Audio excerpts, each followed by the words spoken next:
dari kelas 10. Assalamualaikum warahmatullahi wabarakatuh. Shalom. Om Swastiastu, Namo Buddhaya. Salam kebajikan. Sebelumnya teman-teman udah tahu belum apa itu definisi dari perusahaan? Menurut pasal 1 huruf B Undang-Undang 3 tahun 1982 tentang daftar wajib perusahaan, dikemukakan bahwa perusahaan adalah segala jenis usaha yang menjalankan usaha yang bersifat tetap dan terus-menerus, dan yang didirikan, bekerja, serta berkedudukan di wilayah negara Indonesia dan bertujuan untuk mencari keuntungan atau laba. Berdasarkan pasal yang saya sebutkan sebelumnya, maka definisi perusahaan itu memiliki dua pokok unsur. Yang pertama itu bentuk usaha.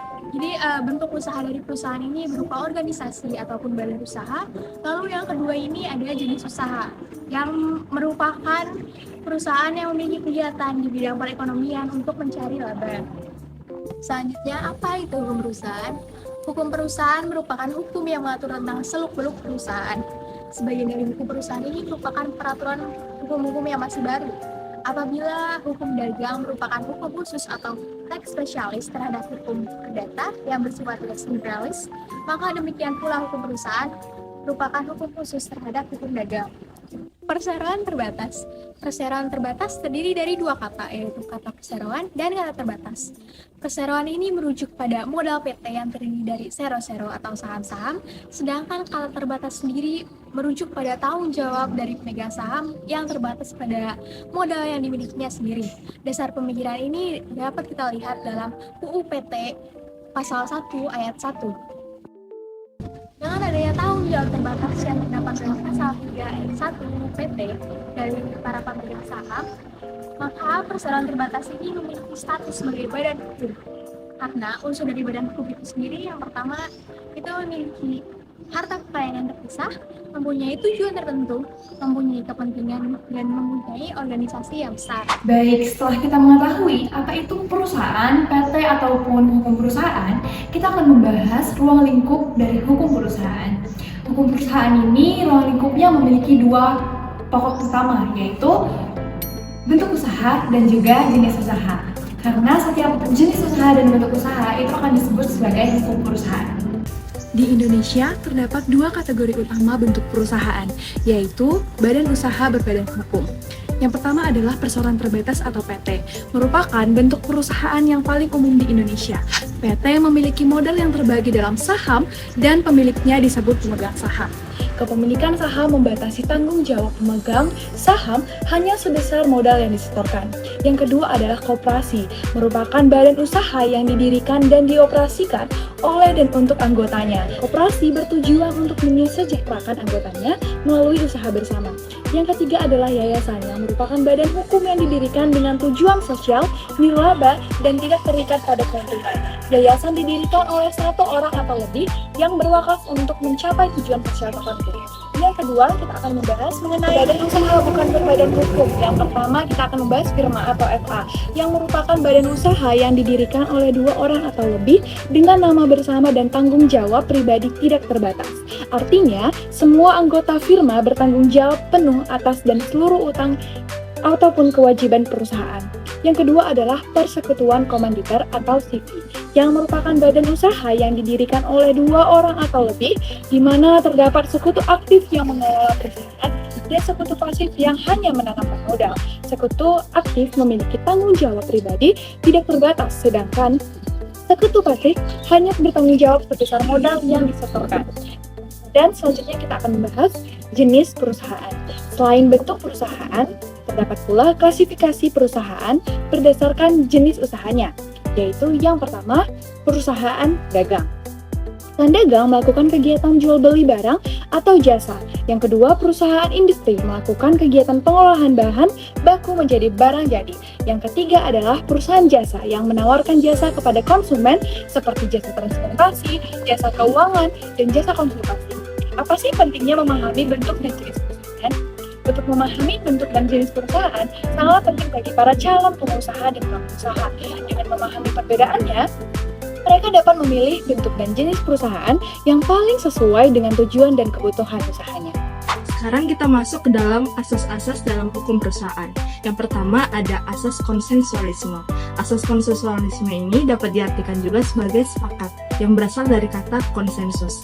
Nah, asas konsensualisme ini dapat kita artikan bahwa semua pihak dapat membentuk suatu perusahaan dengan kesepakatan yang telah mereka tentukan.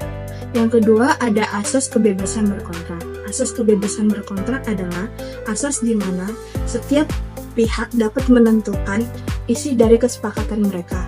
Nah, isi dari kesepakatan ini tidak boleh bertentangan dengan hukum yang ada di atasnya. Jika bertentangan dengan hukum yang ada di atasnya, maka akan terjadi sengketa. Dan kemudian sengketa ini akan diselesaikan sesuai dengan hukum yang lebih tinggi. Nah, kemudian ada asas fakta sunt servanda. Asas fakta sunt servanda, untuk simpelnya, adalah bahwa seluruh yang ada di dalam perjanjian dan kontrak menjadi undang-undang bagi seluruh pihak yang terlibat. Nah, yang terakhir ada asas itikat baik. Asas itikat baik yaitu bahwa di dalam semua perjanjian yang telah disepakati memuat nilai keadilan, di mana bisa kita lihat dari pembagian dari hak dan kewajiban yang telah disepakati oleh semua pihak. Nah, selanjutnya ada pendirian perseroan terbatas. Setiap aktivitas pelaku ekonomi tidak boleh melanggar atau bertentangan dengan prosedur dan syarat yang harus dipenuhi sesuai dengan peraturan yang berlaku, baik pada tingkat pusat maupun tingkat daerah, dalam syarat formal maupun persyaratan materi. Model perseroan terbatas ini dibagi menjadi dua. Yang pertama, macam-macam model perseroan terbatas. Di Indonesia sendiri, yang berdasarkan Undang-Undang PT, model perseroan dibagi menjadi tiga. Yang pertama, modal dasar. Nah, modal dasar ini adalah jumlah modal yang disebutkan dalam Anggaran Dasar pada pasal 32 ayat 1 Undang-Undang PT. Nah, yang kedua ini ada modal yang ditempatkan. Ini adalah modal yang telah disanggupi oleh para pendiri ataupun pemegang saham untuk dibayarkan dan disetorkan ke dalam kas persero. Paling sedikit adalah 25%. Nah, yang ketiga ini ada modal yang disetor, adalah modal berupa sejumlah uang tunai atau bentuk lainnya yang diserahkan kepada para pendiri. Nah, yang selanjutnya ada larangan pelanggaran saham untuk dimiliki sendiri oleh perseroan dan kepemilikan silang. Pada dasarnya, perseroan dilarang mengeluarkan saham baik untuk dimiliki sendiri maupun dimiliki oleh perseroan lain. Yang sahamnya secara langsung atau tidak langsung dimiliki oleh perseroan. Nah, menurut Budi Prasetya, ada beberapa larangan sebagai berikut. Pertama, jika persero didirikan dan atas saham-saham yang ditetapkan diambil sendiri oleh persero. Nah, yang kedua ini, persero mengadakan emisi atau pelonggaran saham tertentu dari saham-saham yang diemisikan itu dibeli sendiri oleh persero. Nah, yang selanjutnya ada penambahan modal. Ada dua metode penambahan modal pada perusahaan berbadan hukum. Yang pertama, penambahan modal dengan menggunakan metode go public dengan menerbitkan saham ke publik. Nah, secara teoritis tidak ada batasan untuk jumlah modal yang ditambah melalui metode ini. Nah, metode yang kedua, perusahaan berbadan hukum dapat menggunakan metode penerbitan surat hutang untuk penambahan modal perusahaan tersebut. Selanjutnya, pengurangan modal. Perseroan dapat melakukan pengurangan modal atau amortisasi, yaitu dengan mengurangi modal dasar, modal ditempatkan, dan modal disetor. Ada juga beberapa pengurangan modal lainnya, yaitu dengan pembelian kembali saham yang telah beredar dengan uang kekayaan perseroan. Yang kedua, membayar kembali uang saham yang telah disetor atau dengan membebaskan harga saham yang masih terutang. Dan yang ketiga, yaitu dengan penilaian kembali atas nominal saham yang ada, yaitu dengan memperkecil upstempling atau pengecapan. Beralih pada contoh kasus, di mana PT Cari Jiwa terjerat skandal manipulasi laporan keuangan. PT Cari Jiwa merupakan sebuah perusahaan yang terdaftar di Bursa Efek Indonesia. Mereka dilaporkan oleh beberapa pemegang saham minoritas karena dugaan manipulasi laporan keuangan. Laporan keuangan perusahaan yang diaudit oleh auditor independen menunjukkan keuntungan yang konsisten dan signifikan selama beberapa tahun.